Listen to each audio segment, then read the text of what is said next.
The movie began on January 1st, 1863, when a new era dawned in the United States. Law had come into effect. But while this was a momentous occasion for the country, it was not yet a reality for all its citizens. In the rural parts of Louisiana, 350,000 black people were still enslaved and forced into labor. It was a sweltering summer day on the cotton plantation, the fields stretching for miles, the white cotton bolls swaying in the scorching heat.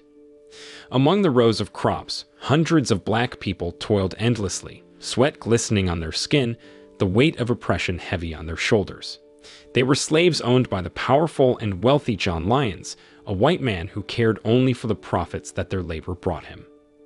For these enslaved people, there were only two paths available to them. They could submit to a lifetime of forced labor on the Lyons plantation or attempt to escape through the treacherous forests and swamps surrounding them. Both options held grave risks. Remaining meant a life of misery, while fleeing meant risking capture or falling prey to the wild beasts in the wilderness. One day, a man named Whipped Peter found himself torn from his family as he was sold into slavery by the Lyons family. He was to be used as a forced laborer in a government development project. The slave trade officers arrived to take him away, but Peter fought with all his might, screaming and resisting their efforts. Peter's wife, Dodienne, could do nothing but weep as she watched her husband being dragged away and tears streaming down her face. Her children wailed hysterically in fear, and she held them close, trying to comfort them in their last moments with their father.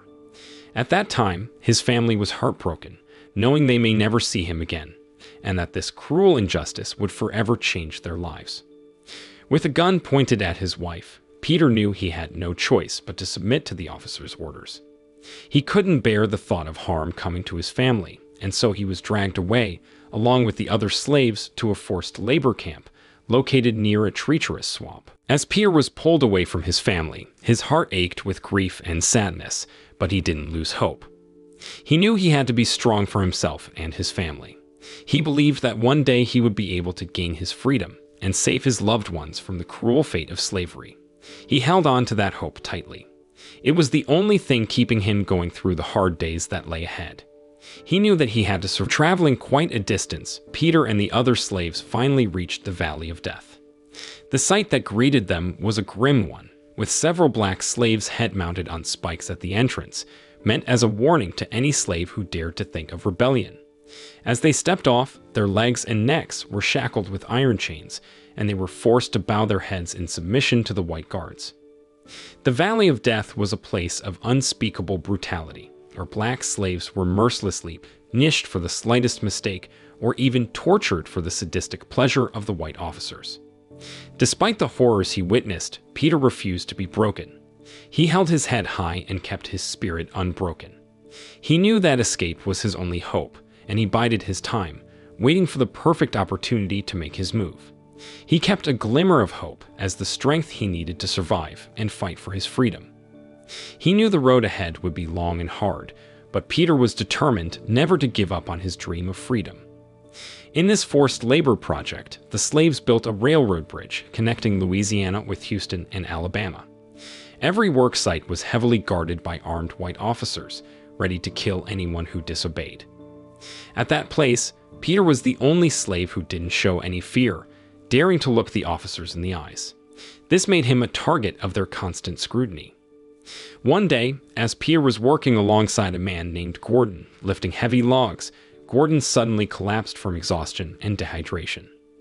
Just as a white officer was about to whip him, Peter stepped in, trying to protect him, stating that Gordon just needed some help.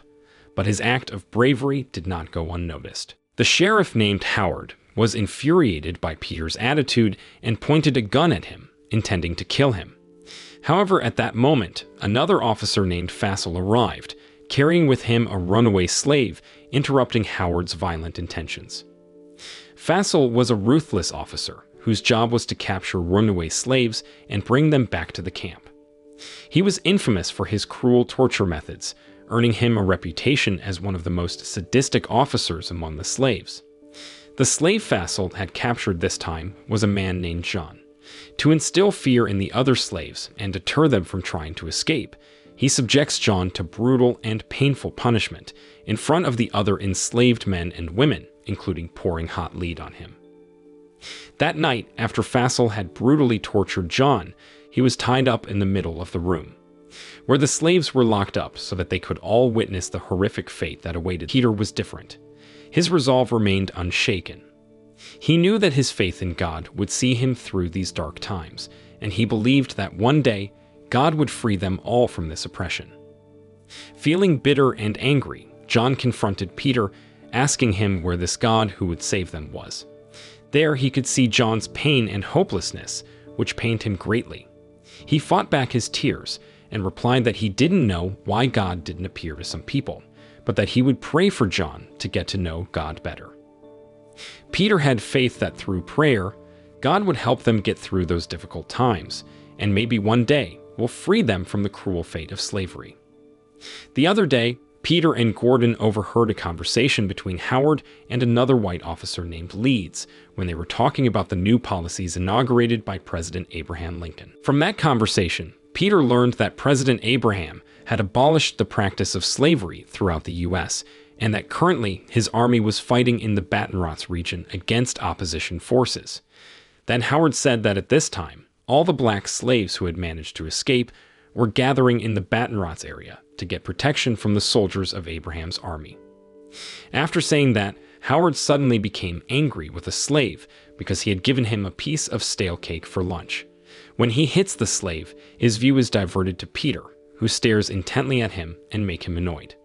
Furious and full of anger, he asked Peter to come forward and asked why he kept staring at him with eyes like that. Because Peter continued to fight back and was considered to have disobeyed, Howard immediately took out his gun and pointed it at his head. Fortunately, Fassel, attracted by Peter's courage, immediately stops Howard and asks him to hand over Peter, because he would make Peter his pet. Since then, Peter has been chained to a post like a dog and forced to deal with Fassel's ferocious dog all day. The next day at lunchtime, Peter informs John and another slave named Thomas about President Abraham Lincoln's new policy, whereby the practice of slavery in the U.S. should have been abolished.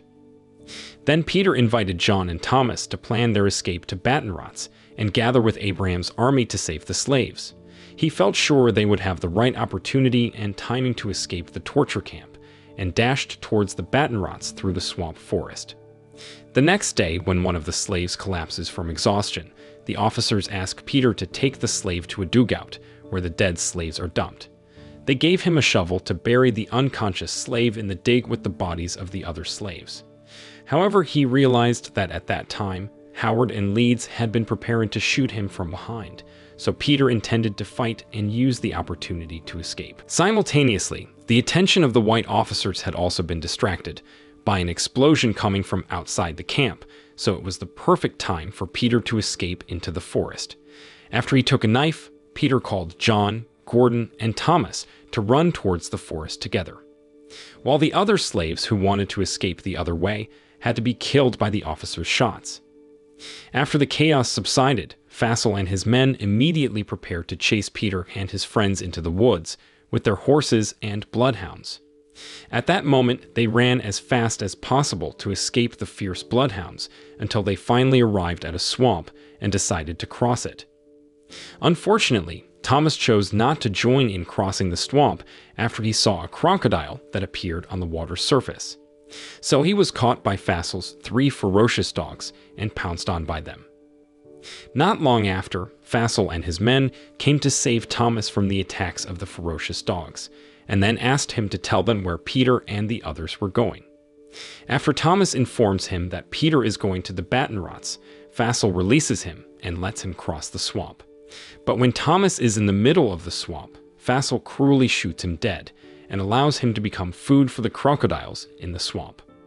Meanwhile, Peter, John, and Gordon decide to split up so they can outwit Fassel's bloodhound.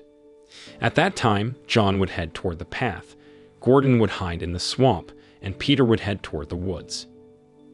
After Peter had run far enough, he arrived at a house inhabited by a white family, and they were drinking tea on the terrace. There, he secretly took a piece of cloth from the clothesline of the house to bandage his wound, but unfortunately, one of the residents caught him and rang the bell, so Fassel knew which way Peter was running. After Peter tore the cloth into two parts, where one of the cloths he used to bandage the wound on his thigh, and the other cloth he tucked into a log to trick the nose of the Fassel's bloodhound. After that, Peter went towards the swamp and drowned himself to hide from Fassel and his men. Shortly after they left the swamp, Peter was suddenly attacked by a crocodile who immediately pulled his body into the water and rolled it over and over again. Fortunately, Peter managed to kill the crocodile using the knife he had previously taken, so that he survived the attack even though his body had to be filled with swamp leeches. The next day, Fassel and his men found the carcass of a crocodile on the edge of the swamp, and they immediately dissected the crocodile's body to see if they found human remains in the crocodile's stomach. But when they find no trace of anything on the crocodile's body, he realizes that Peter and the others have tricked him. In the evening, when Fassel and his men were camping in the middle of the forest, he said that he had once been cared for by a black female nurse, and he was close friends with the nurse's son. But then his father always taught Fassel not to have close contact with people of the black race, because they would take everything from white people if they got a chance. Then he was forced to kill the nurse's son, and from then on, he became known as a cold-blooded black slave hunter. The next day, Peter found some onion plants in the forest, and he started covering his body with the onions, so Fassel's bloodhounds couldn't catch him.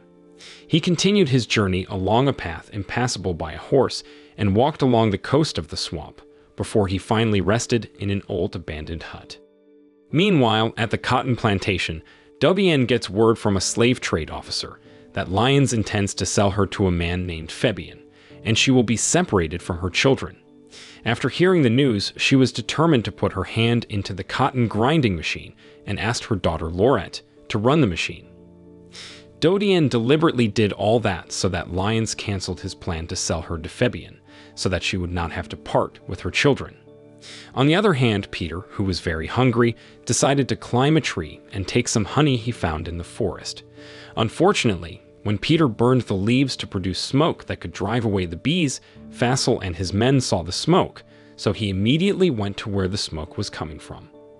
Luckily, Peter could hear Fassel's bloodhound barking, so he immediately rushed down from the tree and left the place using a small lifeboat he found beside the hut. When Fassel arrives, he fails to find Peter anywhere, but after finding some traces of his blood there, Fassel learns which way he has fled. After sailing far enough, Peter went towards the wet forest and accidentally met John, who immediately pointed his gun at him. John is angry that Peter has led Fassel to his hiding place, but he says that Fassel's sniffer dogs won't be able to find them if he smears onion plants on his body. Shortly after that, they suddenly heard the barking of Fassel's bloodhound, so they quickly hid in different places. At that time, Peter hid under a tree root, while John hid in a tree. Unfortunately, Fassel's sniffer dog found John, because he was unwilling to listen to Peter's suggestion to apply onion plants to his body. As a result, Fassel, who had lost his temper, shot John's body and caused him to fall from a tree. At that time, Peter felt devastated and helpless when he saw Fassel brutally chop off John's head alive. In the evening, he continued his journey and found a luxurious house on fire. He suspected the house belonged to a group supporting the abolitionist policy. Then he tried getting into the house to get food, drinking water, and weapons.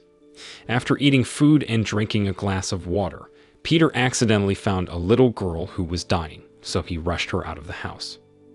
Shortly after that, Fassel's men suddenly appeared behind and pointed their guns at Peter.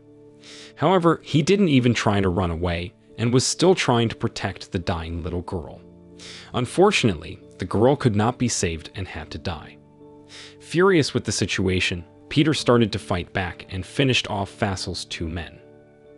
After Peter seized the guns belonging to Fassel's men, he immediately ran towards the fields and hid behind the bushes while preparing to shoot Fassel's sniffer dogs. As a result, he escaped from the place safely, and Fassel again failed to catch and kill him for the umpteenth time. The next morning after Peter's long journey, he finally reached the other side of the Battenrots River, and he realized that he was almost at the Battenrots camp when he heard cannon shots. At that moment, Peter ran with all his remaining strength to arrive at the camp, but unfortunately, before Fassel could fire bullets at him, several soldiers from Abraham's army, the troop commander, Andrew Kalu, immediately took Peter to the camp so he could get medical treatment immediately. After he recovers, Peter intends to pick up his family at the Lions cotton camp to save them before something bad happens. But a man named Major Halstead advised Peter to enlist as a member of the war troop and fight against enemy troops to liberate black slaves from slavery. Hearing that, he accepted the offer, and with all sincerity, Peter said he was ready to fight for independence for people of the black race. At the camp, Peter reunites with Gordon, and he is relieved to learn that he has also survived Fassel's pursuit. Before he registered as a soldier, Peter was asked by 2 reporters to take a photo to document all the data of the soldiers who would fight on the battlefield. However, they looked very surprised when they saw the many whipping wounds and scratches on his body that they couldn't see the wounds directly. Soon after, Peter was introduced to a commander-in-chief named Captain William to register combat soldiers.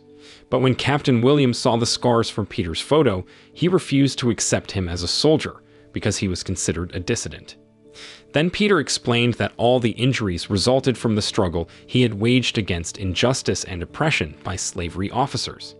He continued to fight them and was punished for their actions, but he did not give up and returned to fight them nonstop until he had all those wounds all over his body.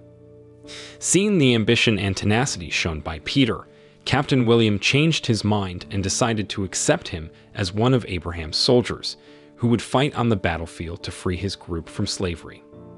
The next day, when Peter and all members of Abraham's army arrived on the battlefield, they were continuously showered with bullets and cannon bombs fired by the enemy troops repeatedly, causing them to be thrown far away by the explosion.